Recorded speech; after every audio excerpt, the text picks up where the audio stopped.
গণতন্ত্রের জন্য অমৃত সরকার কেন? আমরা জানি গণতান্ত্রিক প্রক্রিয়া এটাকে পানিশ করা দরকার, তাহলে এটি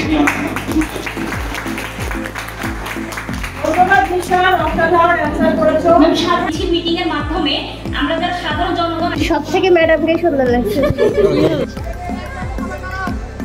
আজকে যাচ্ছি প্রেজেন্টেশন দিতে। আমাদের কলেজে আজকে মাস্টার্সের রাষ্ট্রবিজ্ঞান ডিপার্টমেন্টের প্রেজেন্টেশন আছে। এখন বাজে 8:49। তো ঘুম থেকে উঠেই ফ্রেশ হয়ে আমরা যাব এখন কলেজে। অলরেডি অনেকেই চলে আসছে, আমার যেতে অলরেডি লেট হয়ে যাচ্ছে একটু, তাই আমি দ্রুত রিক্সা নিয়ে রওনা দিয়েছি। তো খুব দ্রুত চলে আসলাম আমাদের কলেজে। রাজশাহী শহরের যত সৌন্দর্য আছে তার ভিতর অন্যতম সৌন্দর্যের অধিকারী আমাদের এই রাজশাহী কলেজ। রাজশাহী কলেজের ভিতর ঢুকলে মুগ্ধ হতে বাধ্য। এত সুন্দরটার স্ট্রাকচার, ডিজাইন এবং কলেজের ক্যাম্পাস পুরোটাই অসাধারণ দেখতে। মনে হয় কোনো একটা বাহিরের দেশে কোনো একটা স্থাপনা দিয়ে নির্মিত পুরো আমাদের এই কলেজ ক্যাম্পাসটি। তো সুন্দর কলেজ ক্যাম্পাসটি আস্তে আস্তে আমাদের ডিপার্টমেন্টের সামনে যাচ্ছি। যেহেতু আমি অনেক সকাল সকাল চলে গেছিলাম কলেজে, তো অনেকেই আসে নাই, তখনও ফাঁকা ফাঁকা লাগছিল, বাট অন্য সময় লোড হয়ে যায় পুরোটা। তো এই যে আমার হাতে ট্রাম পেপারটি, এটির প্রেজেন্টেশন আছে আজকে। তো আমি আমাদের ডিপার্টমেন্টের সামনের দিক যাচ্ছি। ডিপার্টমেন্টের সামনে যে দেখি অলরেডি অনেকেই চলে আসছে। তো অবশেষে আমরা একটু ওয়াশরুমে গিয়ে একটু ফ্রেশ হলাম, চুলের স্টাইল ঠিক করে নিলাম, কারণ প্রেজেন্টেশনটা যাতে ভালো হয় একটু। তো অবশেষে আমরা রুমে চলে আসলাম, রুমে এসে ওয়েট করছি ম্যাডামের জন্য। তো ম্যাডামও প্রায় চলে আসলো। তো এই যে আমাদের প্রেজেন্টেশন শুরু হয়ে গেছে। সকল শিক্ষক, সম্মানিত আমাদের শ্রদ্ধেয় রাষ্ট্রপাল ম্যাম এবং আমার সহযোগী দল সবাইকে জানাই আন্তরিক শুভেচ্ছা এবং অভিনন্দন। তাহলে সমাধান কি বান্ধবী? দুইটাই ঠিক করতে হবে। শীতের রুম হিটার, আমলাতন্ত্রে অ্যাকাউন্টেবিলিটি হিটার, তাপ বাড়লে বরফও গলে, ফাইলও চলে। তাহলে এই ব্যাপার। গোলাপ টিমের প্রথম স্লাইড উপস্থাপনের জন্য আমি আমার সহপাঠী বন্ধু আয়েশা খাতুনকে ডেকে নিচ্ছি। তার জন্য একটা জোরে করতালি। রাজনৈতিক প্রভাবযুক্ত, দায়বদ্ধতাহীন কিংবা স্বচ্ছতাহীন হয়ে পড়ে, তখন সেটি গণতন্ত্রের মৌলিক গতিগুলোকে। ভারত 2004 সাল থেকে 2009 সালের মধ্যে সরকারি কর্মকর্তাদের বিরুদ্ধে অভিযোগ ওঠেছে তারা নিলাম না করে স্বেচ্ছাচারী দেশে এটি বেশি প্রবণতা দেখা যায়। গণতন্ত্রকে কার্যকর তারই ধারাবাহিকতায় এবারও প্রশ্ন আসছে জেলা প্রশাসকদের এই বদলি নিয়ে। বিভিন্ন দল মত সবারই একটা পছন্দ থাকে যে এই জেলা প্রশাসককে এই জেলাতে দিতে হবে। এই যে আমলাতন্ত্রের দলীয় কারণে বাংলাদেশের জায়গা থেকে কোন জনপ্রতিনিধি নির্বাচিত হবে এটা সম্পূর্ণ ঠিক হবে জনগণ। আমরা জনগণ যদি মনে করে থাকি যে না এটা উপর মহল থেকে সম্পূর্ণ নির্ধারণ করে দেওয়া হবে যে ওই জায়গাটার জন্য অমৃত সরকার কেন? আমরা জানি গণতান্ত্রিক প্রক্রিয়া এগুলির ভিতর সব থেকে সুনামধন্য একটি প্রক্রিয়া দেশ পরিচালনা। আর প্রত্যেকটি দেশ পরিচালনার জন্য সেই প্রক্রিয়ার ভিতর সবথেকে গুরুত্বপূর্ণ মাধ্যম হলো আমলাতন্ত্র, এবং প্রতিটি দেশেই এই আমলাতন্ত্র পরিচালিত আছে। তো আমাদের দেশেও আছে। তো এই আমলাতন্ত্র পরিচালনার জন্য যে গণতন্ত্র অনেক সময় হুমকি উঠে পড়ে, সেটি কেন পড়ে আমার আলোচনা টপিক ছিল সেটি। এটি বুঝতে গেলে আমাদের অনেকগুলো টপিক আলোচনা করতে হবে। তার ভিতর প্রথম টপিক হলো জনপ্রতিনিধিদের কর্তৃত্ব। আমরা জানি গণতান্ত্রিক রাষ্ট্রগুলো জনপ্রতিনিধি দ্বারা পরিচালিত হয়। প্রত্যেকটি জনপ্রতিনিধি বা নেতা যারা আছে তারাই দেশটি পরিচালনা করে, নীতি নির্ধারণ করে। আর আমলারা করে সেটা হলো শুধু সেই নীতি বাস্তবায়নের কাজ করে।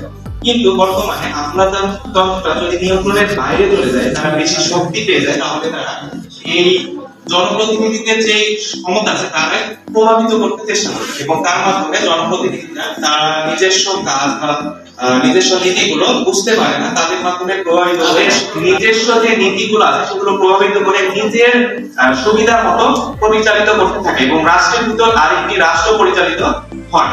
এবং এটার ক্ষেত্রে সাধারণ জনগণ এবং যে জনপ্রতিনিধিগুলো আছে তাদের সাথে তাদের কনফিউশন তৈরি হয়।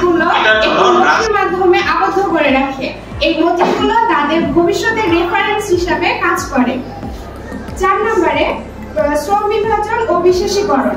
কিন্তু আমলাতন্ত্র একটি স্থায়ী প্রতিষ্ঠান, যার কারণে সরকারের বদল হলেও আমলাতন্ত্রের কোনো পরিবর্তন হয় না। বর্তমানে অনেক বেশি হুমকির সম্মুখীন হচ্ছে।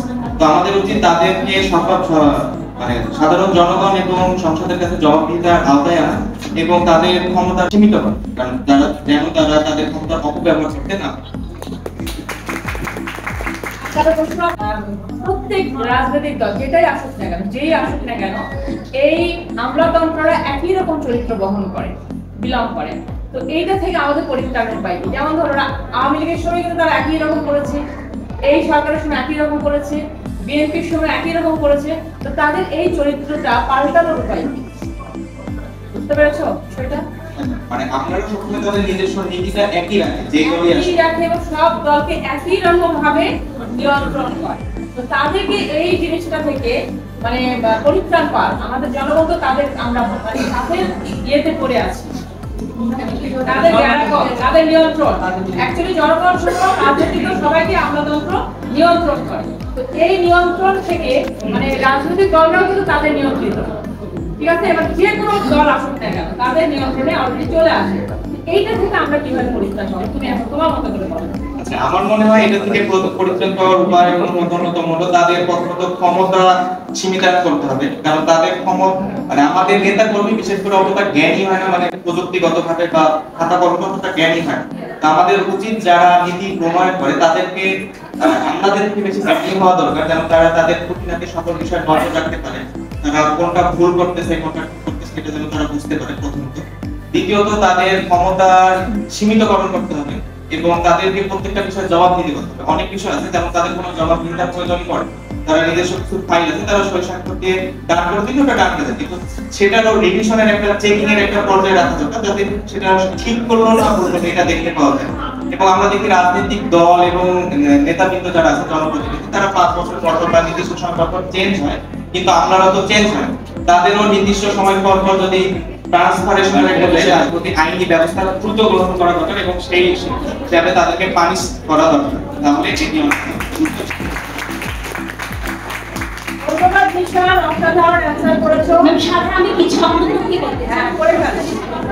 আমরা বারবার শুনছি যে আমাদের ক্ষমতা সীমিত করতে হবে, কিন্তু আমরা যতই বলি না কেন যে আমাদের ক্ষমতা সীমিত করা সম্ভব কখনোই কিন্তু না।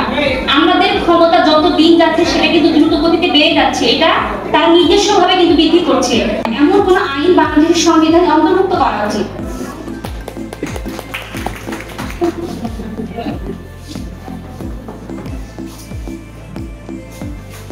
এর পরিপ্রেক্ষিতে কোনো প্রশ্ন করবো না। আমি ম্যামের ক্লাসে একটা ক্লাসে ছিলাম, এখানে ম্যাম বলেছিলেন যে প্রত্যেকটা আমলারাই যখন যে দল রাজনৈতিক দল ক্ষমতার শীর্ষে থাকে অথবা সরকার গঠন করে তাদের দ্বারাই সম্পূর্ণ নিয়ন্ত্রিত হয়। তার মানে আমরা এটা ধরেই নিব যে আমলারা কখনোই অরাজনৈতিক দলভুক্ত নয় বা অরাজনৈতিক সদস্য নয়। তাই বাংলাদেশের সংবিধানে এমন কোনো আইন বা নীতিমালা সম্পৃক্ত রাখা উচিত যখন যে সরকার পতন ঘটবে অথবা জনগণ তাদেরকে ক্ষমতা থেকে শেখ হাসিনা সরকারের মতো অপসারণ করবে, সাথে সাথে আমলাতন্ত্র যেন তাদের সাথে সাথে বিদায় নেয়।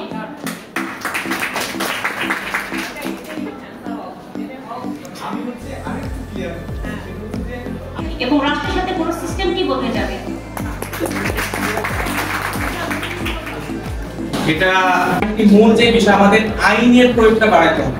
কারণ আমরা চাই যে বিশেষ করে যেমন নেতাবৃন্দ আছে বিভিন্ন, যেমন বর্তমানে যে দল ক্ষমতায় আসবে সামনে, আমরা যদি বিরোধী দলের কেউ হয়ে থাকি আমরা কিন্তু সেই দলের ক্ষমতাসীন কোনো ব্যক্তির বিরুদ্ধে কোনো লিগ্যালি অ্যাকশন নিতে পারি না, সেটা আইনগত জটিলতা এবং সামাজিক ভয়ের প্রেক্ষিতে। কিন্তু আমরা চাই না এরকম, আমরা চাই সে যদি খারাপ দুর্নীতিমূলক কোনো কিছু করে থাকে আমরা যেন আইনি সাহায্য মাধ্যমে সেটি সলভ করতে পারি, সে কমিশনার হোক, এমপি হোক বা মন্ত্রী হোক, এটার জন্য যে সে এক্সট্রা কোনো সলিউশন না পায়। আর আমাদের ক্ষেত্রেও ঠিক তাই, আমরাও যেন যে পর্যায়ে থাক আমরা তার দুর্নীতি যদি কোনোভাবে ধরতে পারি বা আমাদের চোখে পড়ে আমরা যেন তার বিরুদ্ধে লিগ্যাল অ্যাকশন নিতে পারি এবং আইন যেন তাকে তার উপযুক্ত শাস্তি প্রদান করে। তার মানে আইনের শাসন। আর আরেকটা যেটা আমাদের আপনারা করে থাকছে, আমি না বলে পারছি না, তাদের সুবিধার্থে বিভিন্ন ট্রেনিং করে মানে অনেক টাকা পয়সার মালিক হয়ে যাচ্ছে।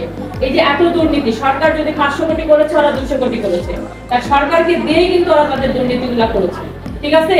তো প্রত্যেক আমলে কিন্তু আমরা এই দুর্নীতি করেই যাচ্ছি, কিন্তু আমরা জনগণ সেটা বুঝতে পারি না। আমরা মনে করি যেটা রাজনৈতিক দলই শুরু করছে, পেছনে ইন্ধন দাতা হচ্ছে এই আমলাতন্ত্র।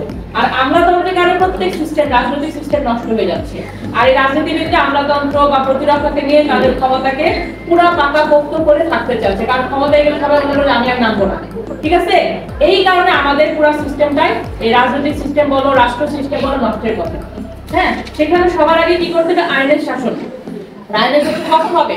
যখন পুরো অরাজনৈতিক সবকিছু, যে বিচারক বলো, আমলা বলো, সবকিছু সিস্টেমটাই অরাজনৈতিক ভাবে। এখানে নিয়োগ কারা পেয়েছে সেটা মাথায় রাখতে হবে।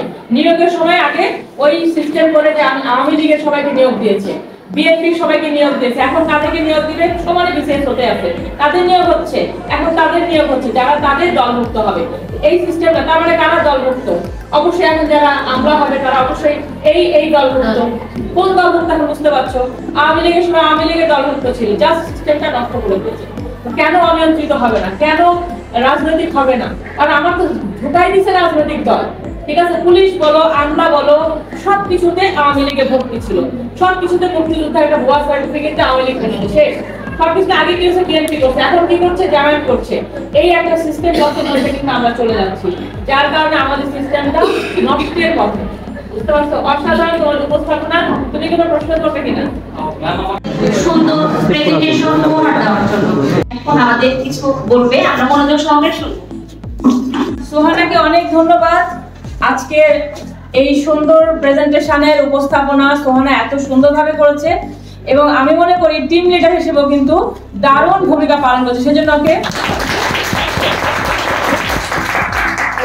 এরকম একটা প্রেজেন্টেশন আমি চাচ্ছিলাম, যেটা হবে অন্যরকম। এবং আমার বিশ্বাস যে গোটা মাস্টার্স, এই যে তোমাদের যে জার্নিটা, আজকের দিনটা একটু স্পেশাল, তাই না? এবং আমার সবচেয়ে ভালো লাগছে আজকে এত সুন্দর করে যে সবাই শাড়ি ম্যাচিং করে পরে আসছো, তারপরে একটু অন্যরকম লাগছে তোমাদের, একটু প্রেজেন্টেবল যারা দিয়েছো। আমি জানি সবাই ভালো করার চেষ্টা করছো, তার থেকে একটু ভালো হয়েছে সবার। এর জন্য মন খারাপ করার কিছু না, কারণ এটাই তোমাদের জার্নির শুরু। এবং আমি বিশ্বাস করি যারা ভালো করেছো পরবর্তীতে তারা আরো ভালো করবে, আরো বিভিন্ন পর্যায়ে। এবং তোমাদেরকে দেখতে আজকে এত ভালো লাগছে, আমার মনে হচ্ছে যে আমি সত্যি সার্থক। হ্যাঁ, আমি সত্যি সার্থক যে আমার উদ্দেশ্যটা কিছুটা হলেও সফল হয়েছে, এবং যেটা তোমাদের ভবিষ্যতে অনেক কাজে দেবে। এবং তোমরা নিজেরাই কিন্তু আজকের দিনের পর থেকে একটু অন্যরকম নিজেদেরকে মনে করছো, কি না? হ্যাঁ, আগে কি হয়, দর্শনধারী পরে গুণ বিচারে। তাহলে কি আমি কি দেখতে খারাপ হলে তাকে নাম্বার দিব না? দর্শনধারী বলতে আমরা কি বুঝাই? আগে আমার আউটলুকটা ভালো হতে হবে, সেখানে চেহারা খুব সুন্দর হতে হবে এমন কিছু না, আমাকে পরিচ্ছন্ন, পরিপাটি। পরিপাটি বলতে কি বুঝি? এই যে আজকে আমি তোমাদের কাছে শাড়ি পরে আসছি কি জন্য? আমার উদ্দেশ্য শাড়ি পরে না আসলে কি আমি নিতে পারতাম না? আমি পরিপাটি হয়ে আসছি কারণ আমাকে দেখে আমার স্টুডেন্টরা কিছুটা শিখবে। তোমরা কিন্তু নিজেরাই কিন্তু এখানে বিচারো, আমি যাদেরকে বেশি দিয়েছি তোমরাও ঠিক একই রকম বিচার করতে এখানে বসে থেকে। সুন্দর প্রেজেন্টেশনটা ভালো হয়েছে। আজকের সেশনটা পুরাটাই আমাদের সেমিনার ভিত্তিক হয়েছে। আমরা এখান থেকে আমলাতন্ত্রের উপরে অনেক কিছু কিন্তু সব থেকে ম্যাডামকে সুন্দর লাগছে। অবশেষে প্রেজেন্টেশন শেষ করে আমরা যাচ্ছি নিচে সবাই মিলে একসাথে ফটো তুলতে, কারণ রুমের ভিতর তো সবাই মিলে একসাথে ফটো তোলা সম্ভব হচ্ছিল না। তো আমরা মাঠে এসে ম্যাডামকে নিয়ে সাথে ফুল, ব্যানার সব কিছু নিয়ে আবার পুনরায় আমরা ফটোশ্যুটে ব্যস্ত হয়ে গেলাম।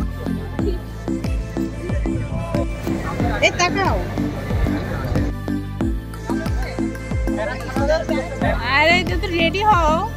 আরে রেডি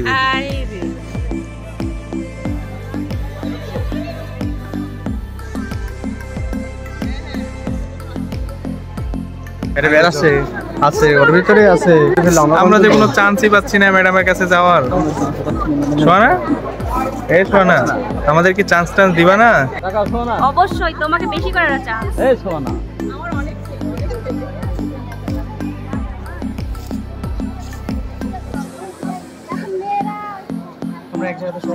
তো অবশেষে ফটো সেশন শেষে আমরা ম্যাডামের গাড়িতে গিফটগুলো পৌঁছে দিচ্ছিলাম। তো আমরা 2-3 জন মিলে ফুল এবং গিফটগুলো ম্যাডামের গাড়িতে পৌঁছে দিব, দিয়ে আজকের মতো এখানেই প্রেজেন্টেশনটা সমাপ্তি।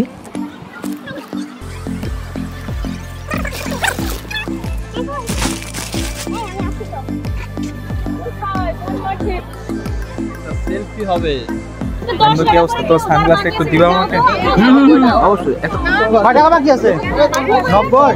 বেশি খরচ হয়েছে। এই সোহানা, হ্যাঁ বলো। আর কোনো ব্যবস্থা আছে নাকি? কিসের?